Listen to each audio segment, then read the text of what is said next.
क्योंकि 100% वेटेज आपकी selection committee के पास था, आपने उसकी पूरी मेरिट को ध्वस्त कर दिया। उसकी जो बरसों की मेहनत थी उसको ध्वस्त किया और उसे के ऊपर एक टाइटल चिपका दिया, उसके माथे पे लिख दिया गया अनसूटेबल। जो कुछ दशकों पहले तक इनके दरवाजे, इन संस्थानों के दरवाजे इनके लिए बंद थे, ये दरवाजे तक नहीं पहुंच पाते थे, आज बराबर से कुर्सी लेकर के टाइट होकर के अपनी बात कहते हैं, अपना हक रखते हैं, अपना सवाल करते हैं। आपको उठा करके देखिए उनके आर्टिकल्स, उसमें नाम देखिए, किताबें उठा करके देखिए। 2014 से पहले आप बद्रीनारायण थे, प्रोग्रेसिव बन के इंस्टीट्यूट में पहुंच गए और आज आप तिवारी हो गए। जिस दिन वोट देने की जरूरत पड़ेगी आप आ जाइएगा, हमें वोट दे जाइएगा। उस दिन वोट से पहले प्रधानमंत्री जी आकर के आपके पैर भी धो जाएंगे। और तिवारी जैसे लोग हमें अनसूटेबल और अनफिट करार देते रहेंगे, हमारी मेरिट पर क्वेश्चन करते रहेंगे।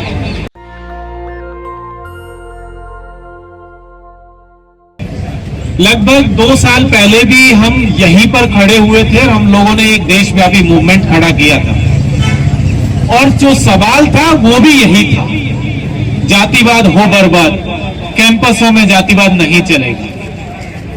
और उस दिन जो लड़ाई थी वो लड़ाई ये थी कि भाई आप जो विश्वविद्यालयों से इन दलित, पिछड़े, शोषित जो आदिवासी तबके के लोग हैं, इनको जो आप बाहर कर रहे हैं, ये बाहर करने का सिलसिला बंद हो। और वो सिलसिला उस दिन कानूनी था। हम लोगों ने वो लड़ाई लगभग 1 साल तक लड़ी और उसके बाद जीती और ये सुनिश्चित किया कि शायद भविष्य में ऐसी कोई लड़ाई हमें फिर से न लड़नी पड़े। लेकिन क्या हुआ, जीबी पंत इंस्टीट्यूट का जो रिजल्ट आया और उसमें जब हम लोगों ने देखा, हम जिस फ्रेटर्निटी से आते हैं, एकेडमिक्स जहां से हम लोग देखते हैं, जो वो पूरा का पूरा स्कोर कार्ड है, उसमें चाहे अनरिजर्व कैटेगरी के कैंडिडेट्स को ले लीजिए, चाहे रिजर्व का ले लीजिए, सबका ले लीजिए। होना यह था कि पहले एक यूआर कैटेगरी की मेरिट बननी थी, जिसमें कि एक पर्टिकुलर स्कोर से ऊपर के जितने भी लोग थे, चाहे वो रिजर्व कैटेगरी से आते हो चाहे नहीं आते हो, सबको कॉल किया जाना था रिजर्व कैटेगरी के अंतर्गत। लेकिन पहली धांधली ये की कि एससी के फॉर्म्स को अलग किया गया, एसटी के फॉर्म्स को अलग किया गया, ओबीसी और यूआर के फॉर्म्स को अलग किया गया, ईडब्ल्यूएस के फॉर्म्स को अलग किया गया, देन मेरिट तैयार हुई। यहीं से धांधली की शुरुआत हुई। और जब अपॉइंटमेंट किया गया, यूआर का अपॉइंटमेंट देखिए, कौन लोग हैं, या तो तिवारी जी हैं या पांडे जी हैं, उनको और नहीं मिले, या सिंह साहब है ईडब्ल्यूएस में जो। लेकिन इंटरेस्टिंग चीज यह है कि जब आपका खुद का स्कोर, कि जो रिजर्व, जिनको अनसूटेबल करार दिया गया, अनफिट करार दिया गया, उनका खुद का जो स्कोर है, आप देखेंगे तो यूआर कैटेगरी जो लोग अपॉइंट हुए उनसे ज्यादा बेहतर है। लेकिन आपने क्या किया, क्योंकि 100% वेटेज आपकी सिलेक्शन कमेटी के पास था, आपने उसकी पूरी मेरिट को ध्वस्त कर दिया। उसकी जो बरसों की मेहनत थी उसको ध्वस्त किया और उसे के ऊपर एक टाइटल चिपका दिया, उसके माथे पे लिख दिया गया अनसूटेबल। और ये जो पूरा का पूरा खेल है, ये दरअसल आपके ऊपर सदियों से एक क्वेश्चन लगाया जा रहा है कि आपके अंदर मेरिट नहीं है, आप इस सिस्टम के लिए फिट नहीं है। ये बात सच है कि द्रोणाचार्य के लिए एकलव्य फिट नहीं बैठ रहे थे, राम जी के लिए सम्मुख फिट नहीं बैठ रहे थे, और वो सिलसिला वहां से जो चला था वो आज तक इसी तरीके से जारी है।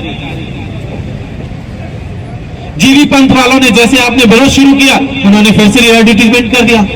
मामला इतना नहीं है, मामला यह है कि पूरी की पूरा ये जो स्कैम है इसको ध्वस्त किया जाए, पूरी अपॉइंटमेंट कैंसिल की जाए, फिर से एडवर्टीजमेंट हो, और यूआर कैटेगरी के लिए भी आप फेयर इंटरव्यू कीजिए, और जो लोग डिजर्विंग थे, जो आपका सूटेबल कैंडिडेट थे, चाहे वो रिजर्व कैटेगरी के थे, उनको भी अगर वो सूटेबल है तो वहां लीजिए।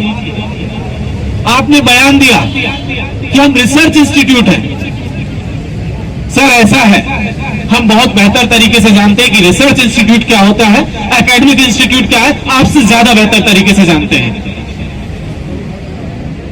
आप ये हम लोगों को मत समझाइए कि क्या है क्या नहीं है, हम बहुत अच्छे से जानते हैं, और ये भी जानते हैं कि क्यों आप हमें अनफिट करार देते हैं, अनसूटेबल करार देते हैं। वो करार देते हैं क्योंकि शायद हमारी जाति उनके हिसाब से फिट नहीं बैठती है। उनको दिक्कत होती है जब आप उनके साथ बराबर से बैठ करके कुर्सी पे चढ़ाई लेते हैं तो उनको तकलीफ होती है कि लोग जो कुछ दशकों पहले तक इनके दरवाजे, इन संस्थानों के दरवाजे इनके लिए बंद थे, ये दरवाजे तक नहीं पहुंच पाते थे, आज बराबर से कुर्सी लेकर के टाइट होकर के अपनी बात कहते हैं, अपना हक रखते हैं, अपना सवाल करते हैं और यही सवाल उनके लिए परेशानी पैदा करते हैं और इसीलिए वो आपको अनफिट करार देते हैं। सिलसिला सिर्फ ऐसा नहीं है कि जीबी पंथ कोई एक इंस्टीट्यूट है।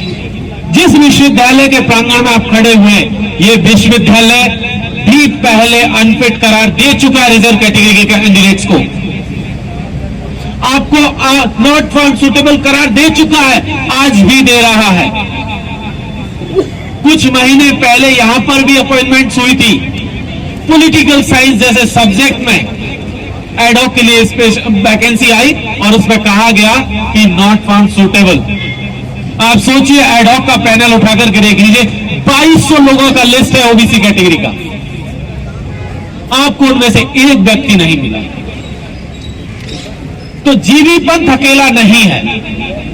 परमानेंट अपॉइंटमेंट में जाएंगे तो वहां भी आपको मिलेगा, एडॉक पर जाएंगे वहां भी मिलेगा, गेस्ट पर चले जाएंगे तब भी मिलेगा।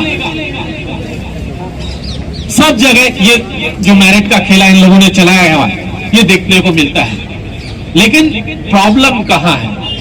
प्रॉब्लम ओवरऑल जब देखते हैं तो जिन लोगों की मदद से वो वहां पर पहुंचे थे, आप सोचिए वो क्या तमगा लेकर के वहां तक पहुंचे थे। वो अपने आप को प्रोग्रेसिव कहलाकर वहां तक पहुंचे थे। वो कह रहे थे, वो उन्होंने अपने वो जो इंटरव्यू आया है उनका, इंटरव्यू नहीं सॉरी क्लिपिंग है, उसमें जो कह रहे हैं कि हम तो बरसों से दलित पिछड़ों के लिए लड़ रहे हैं। सर नहीं लड़े, आप कभी नहीं लड़े। आप यहां तक पहुंचने के लिए लड़े थे, आप अपनी कुर्सी यहां तक बचाने के लिए लड़े थे। कभी आप बद्री नारायण हुआ करते थे, आजकल आप बद्री नारायण तिवारी हैं। आपको उठा करके देखिए उनके आर्टिकल्स, उसमें नाम देखिए, किताबें उठा करके देखिए। 2014 से पहले आप बद्री नारायण थे, प्रोग्रेसिव बन के इंस्टीट्यूट में पहुंच गए और आज आप तिवारी हो गए। तो क्योंकि सिस्टम में जो लोग ऊपर बैठे हुए हैं वो उन्हीं के लिए, उन्हीं के हक की बात कर रहे हैं और इसीलिए वो हमारे हक मारी कर रहे हैं। आप देखिए, ये सिर्फ यहां तक सीमित नहीं है, इंस्टीट्यूशन तक सीमित नहीं है। आप देश के किसी भी हिस्से में चले जाइए। 4-5 दिन पहले का केस है, नागालैंड में क्या हुआ? मिस्टेकन आइडेंटिटी के नाम पर गोली मार दी गई 14 आदिवासियों को। आप 70 साल बाद ये नहीं पहचान पा रहे हैं कि कौन आपका व्यक्ति है, कौन नहीं है। आप 70 साल बाद ये कह रहे हैं कि मिस्टेकन आइडेंटिटी का मसला है। शर्म आनी चाहिए उन लोगों को जो कहते हैं मिस्टेकन आइडेंटिटी का मसला है। आप हमें आंकड़ों तक समेट करके रख देना चाहते हैं। आप चाहते हैं कि हम आपकी फाइलों का नंबर बन जाएं, कि मेरा ये नंबर है, आपका ये नंबर है, आपका ये नंबर है। जिस दिन वोट देने की जरूरत पड़ेगी आप आ जाइएगा, हमें वोट दे जाइएगा। उस दिन वोट से पहले प्रधानमंत्री जी आकर के आपके पैर भी धो जाएंगे और अगले दिन आपको भूल जाएंगे।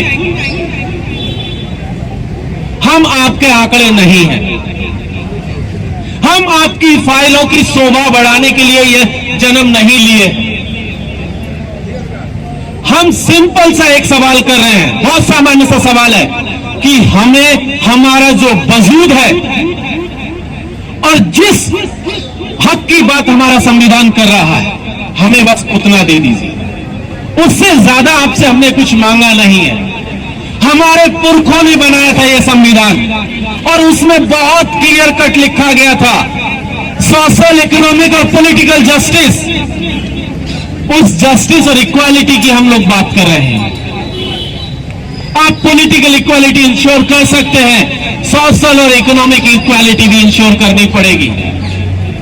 जब तक आप ये नहीं करेंगे तब तक इसी तरीके की प्रॉब्लम्स बढ़ती रहेंगी और तिवारी जैसे लोग हमें अनसुटेबल और अनफिट करार देते रहेंगे, हमारी मेरिट पर क्वेश्चन करते रहेंगे। अगर हमारी मेरिट चेक करनी है तो आइए हमारे घर, वहां से मेरिट शुरू करते हैं। जब घर में खाने के लिए दाने नहीं है, माताजी पिताजी जाएंगे दिन भर कमाएंगे तो शाम को खाने के लिए लेकर के आएंगे। घर में छत नहीं है ठीक से, गांव में स्कूल नहीं है पढ़ने के लिए, आइए मेरिट चेक करते हैं, हम बताते हैं आपको मेरिट की, हमारी मेरिट क्या है, बैठिए बराबर से। लेकिन आप वो नहीं करेंगे। आप ये मेरिट का लॉजिक आप अपने तरीकों से हमारे ऊपर थोपते हैं। ये आपका जो मेरिट का लॉजिक है ये धोखा है, और इस पूरे के पूरे मेरिट के लॉजिक को हम रिजेक्ट करते हैं, हम इसे नहीं मानते।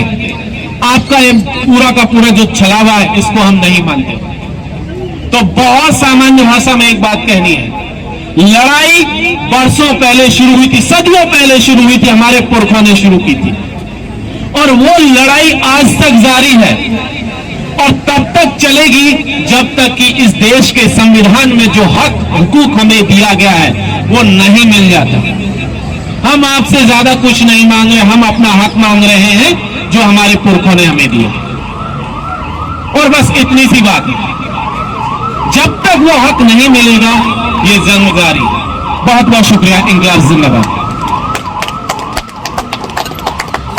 नेशनल दस्तक की आपसे गुजारिश है कि अगर इसको बचाना चाहते हैं तो नेशनल दस्तक को सब्सक्राइब करने के लिए रेड कलर के सब्सक्राइब बटन को दबाएं, फिर बेल आइकन की घंटी दबाएं। नेशनल दस्तक को बचाने के लिए बहुत जरूरी है कि हर खबर को शेयर करें, लाइक करें, कमेंट जरूर करें।